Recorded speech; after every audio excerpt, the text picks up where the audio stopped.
Hello there, and welcome to Weird Music on the Glumberger channel. A strange music show offering up weird, esoteric reviews of any and all kind of albums, right? Outsider stuff, niche stuff, and stuff you might never go and check out yourself. Or maybe you would. I don't know. So yes, in today's episode, we're going to be celebrating Pride Month by checking out an incredibly weird experimental composition. This is our first dive into the record label Hard Return, which is a very odd label indeed, offering up very challenging experimental drone records and much more. Here, we definitely have a challenging and experimental release indeed, one that is not that easy to digest, but it's one that hides an odd multitude of details and secrets embedded into the strands of oscillating tones. I think this is going to be an interesting place to start with this label and actually with this artist as well. So without further ado, I present Ouroboros by A Companion of Owls.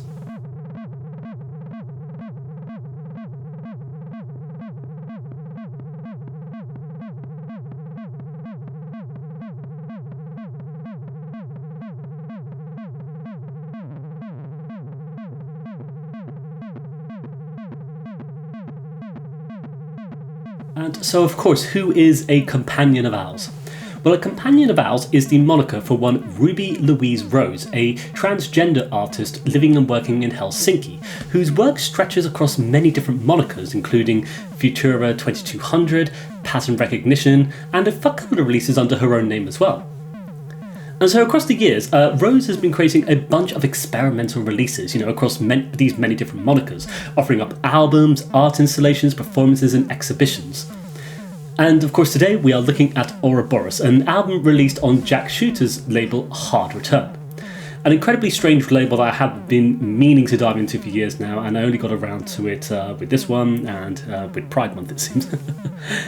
So yes, Hard Return, offering up a consistent, layout on all of their album releases of thick block lettering on plain white backgrounds, which keep all of the detailing hidden within the music itself, meaning we have to listen to it all to discover what the hell's going on.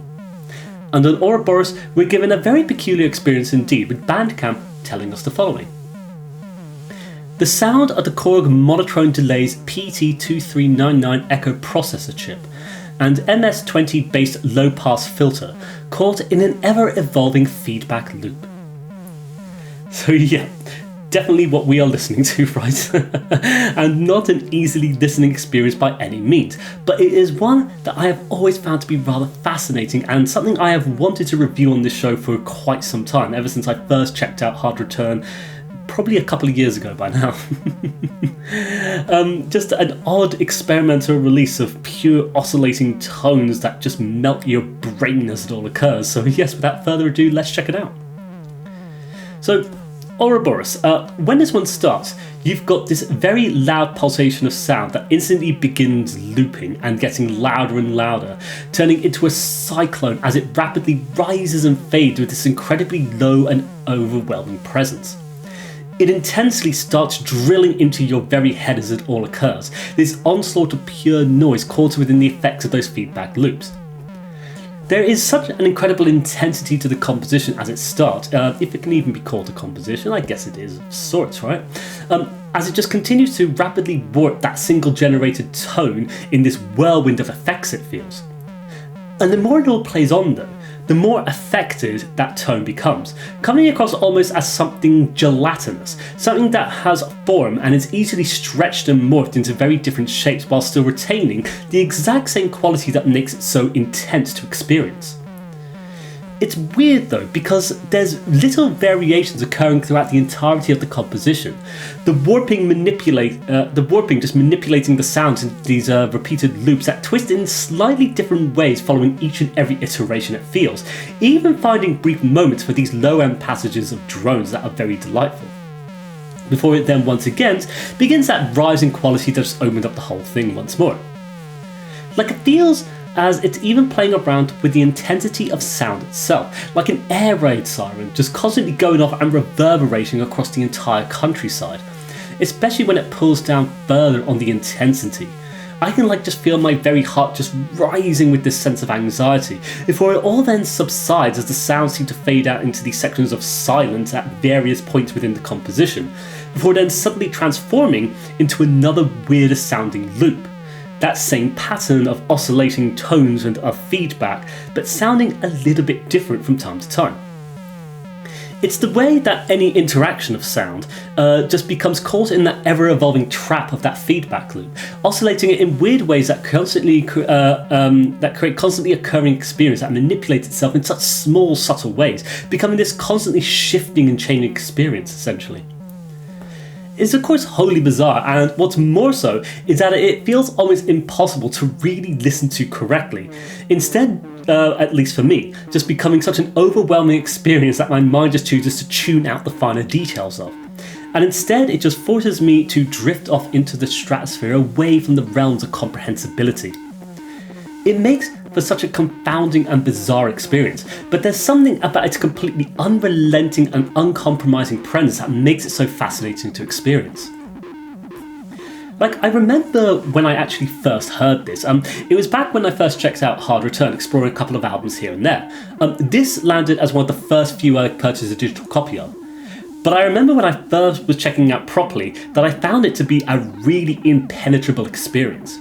Like, it's just something that completely floors you with that constant brief occurrence of sound that never lets up for a single second, giving listeners no respite across its nearly 19-minute runtime. Like, I just remember finding the whole experience to be one of the most overwhelming things I'd ever come across, something that I never quite understood properly, but something that remained really fascinating to me all the same. Like, back then, it was just this overwhelming and bombarding experience, something that just slaps you across the face constantly, forcing you into this extreme deluge of electronic feedback that is constantly on the move, subsiding only for these incredibly brief little instances before rising back up again towards those terrifyingly overwhelming edge sensibilities once more. But it's within the sheer nature of the whole thing that I find it so just interesting. Just the unrelenting and consistent barrage of tones that constantly occur across the whole runtime. But what I find to be really delightful are those brief little moments of texture that come through from time to time, especially during those brief little lulls that are few and far between on this one. Like, you find the oscillation eventually reaches these parts where it's treading water in these rather bassy low-end areas of subterfuge, displaying some really delightful textures at the same time. Like, somehow, as a result of the feedback loop just naturally interpreting the audio information in its weird and wild ways, and the manipulation of the low-pass filter in these weirdly brief moments of delight has resulted in it going from moments of just like wub wub wub to just like drone and just back and forth again. But like, as a whole, the majority of the whole thing is just so confounding, just intense, overwhelming noise, right? But I just really like it as a result of that. I like the kind of experience you get from being bombarded by that siren. But I really adore those little parts where it just hums in around the recesses of low end, before a weird occurrence of what comes like the rising sound of a train brings it all back right to the chaos once more, sort of like halfway through this one actually. It makes it something that feels very challenging from the get-go, but something that is rewarding for those willing to excavate in amongst that deluge of feedback. Small occurrences of happenstance that are amazing to find in amongst the absolute chaos of this composition, which is what makes it so delightful to actually sit down and listen to. I mean, of course, it's not an easy listening experience, and it is none that feels, it's one that feels incredibly challenging to approach and sit with. Like, we're not given a heck of a lot of information about the album, except for how it's all generated as a result of the echo processor chip and the feedback loops. But even with that knowledge, it's a composition that still feels really impenetrable, as though we still don't know much about the identity of what we're actually experiencing, and instead, we are kind of forced to meet the composition in the place that it is establishing, and allow ourselves to be pulled along its incredibly strange and enigmatic journey. As a result, we're kind of just bulldozed for nearly 20 minutes by this constantly oscillating loop, right? The results of which create these very unusual experiences across its length where you sort of drift in and out of what is occurring. Like, listening to it, you can kind of make out these macro details, of these minute changes, occurring as a result of the natural interpretation of the feedback loop, causing that singular pulsating tone to morph and shift into these very unusual shapes. Once again, like some sort of gelatinous blob being violently stretched in all directions. And as bizarre and uncomfortable as the whole thing is, I find it to be so weirdly fascinating. Like, something about it just amazes me, even though I feel really beaten down and bombarded by the whole experience. But that's probably what it's trying to do as well, though. Like, it's definitely not been designed to be a comfortable experience, but instead a challenge to the patient listener who stumbled across this somehow. Like, it's always in the fact that it exists exactly as what it is and nothing more, is why I find it to be so uniquely fascinating and amazing. Like, it's something that comes up in a lot of weird experimental albums that we've covered on the show. The fact they are what they are. That's a very cool thing to me.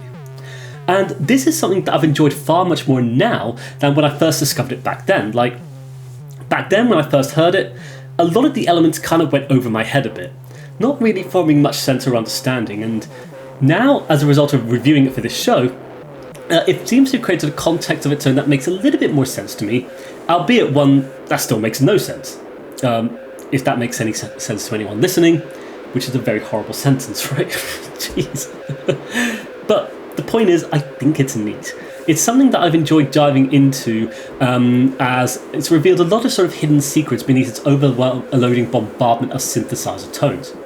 I mean, it's still as unapproachable as ever, but it's something that has really piqued my curiosity as a result of deciding to review it for this show. And it's the joy of checking out experimental music, like, for me, finding something that surprises me along this odd little journey of making these music video reviews. And Ouroboros, definitely something interesting to me. Like, it is unrelenting, but there's something very cool about it as well, and I think a really neat little album to have discussed on the show. But I do think with that we should probably come to the end of this episode, actually. A bit of a short episode here, and definitely an odd review in a lot of respects, but generally speaking the vast majority of these videos are. But yes, Hard Return, a very peculiar label, with that big block lettering of white backgrounds and stuff. I think this has been an interesting place to start with this label, as well as also getting the word out there about Ruby Louise's unusual music, like, an artist discovering their own journey of trans identity, essentially, and exploring it through experimental music and experimental projects, essentially. I think there's something really cool about that, and I think this has been a nice way to introduce people to that, even though it is a very weird, inaccessible and inapproachable album. But yeah, definitely an artist to check out, I think. And if it's something that you can sit down with, I think it might be something that will pique your curiosity as well, if you're anything like me. But yes, if you have made it this far, I would like to thank you for watching today's episode of Weird Music. Hoping to do a couple of episodes to celebrate Pride Month this month.